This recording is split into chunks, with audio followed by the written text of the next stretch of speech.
Hello everyone and welcome. In this lesson, I'm gonna walk you through the concepts of building and designing an ideal blog. So once you have chosen the right blogging platform for your business, it's now time to design your ideal blog. Your blog design is incredibly important to driving traffic and getting people to your blog and getting them to stay on your blog. So the number one factor here you want to consider is that you want to make sure your blog is extremely visual. We live in a visual world, and great visuals is what's going to attract attention to the different posts within your blog. Long gone are the days where simply a blog was just various headlines in a text format.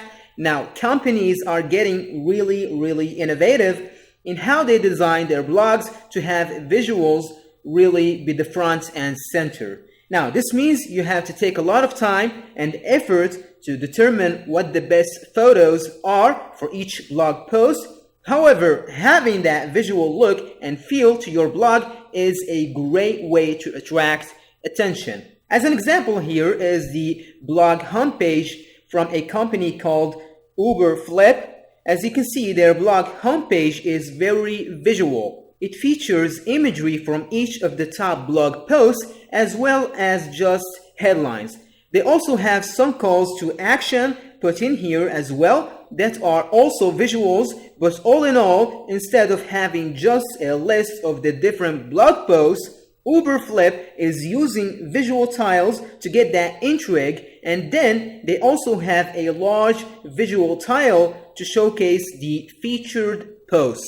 So this is a great way to start thinking about your blog, especially if it's a business to business blog. It really is reminiscent to some of those business to community blogs or B2C blogs out there like Mashable or TechCrunch or some of those more popular B2C blogs. So you do want your business to business blog or B2B blog, as maybe referred to kind of follow suit in that type of visual trend.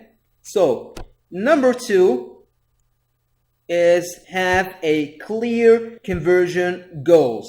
So what do I mean by conversion goals? These are places on your website where people will either put their information in or take an action like go to another page on your website. It is important that you think about lead generation and conversion as you are creating your company blog, because you do want areas where people can convert and add their information. So here's a few examples from the Backlinko website. So on the left hand side, we have a pop-out for people to sign in for email updates. So this is the subscription area for Backlinko that people can put in their email address and sign up to. And also we have on the right hand side, we actually have another place that welcome people to the blog and also ask them to sign up for email updates. So that's another way to generate leads and have people to convert.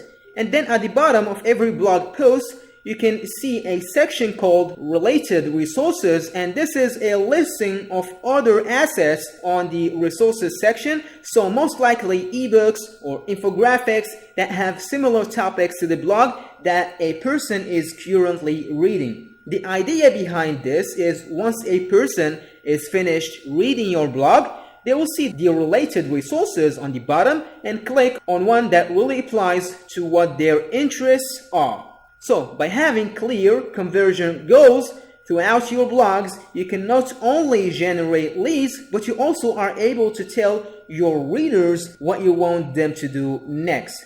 Okay, so number three is to make sure that you have multiple paths to social. So by that, I mean have multiple places for people to follow you on social and to share your blog content. Your blog content is going to be a really important way that you are engaging. On social media, most likely your blogs are going to be what your social manager is going to share on all of your different platforms. So you want to make sure to give people and readers the opportunity to share those blog posts directly on your blog. So here's an example from the Content Marketing Institute on different ways that they entice their customers to share. Once they come to their blog, on the left hand side we have a large connect with us, and this is on their blog homepage. By connecting with us, you're asking people to subscribe as well as follow you on all of the various social networks. Content Marketing Institute prompts people to follow them on Facebook, on Twitter, on LinkedIn, on YouTube, and so on and so forth. So they really are trying to cover the entire gamut, and for a little bit of social validation to show people just how many followers and subscribers they have. You can see their varying numbers, so that somebody who wants to subscribe to their blog can see that, hey, Content Marketing Institute has 206,501 subscribers, and likewise, if a person wants to follow them on Facebook, for example, they can see that the Content Marketing Institute has over 135,000 followers on Facebook. So this prompts people to actually follow you. So the other type of important social interaction that you want to have is you want to give the ability for your readers to share the individual post.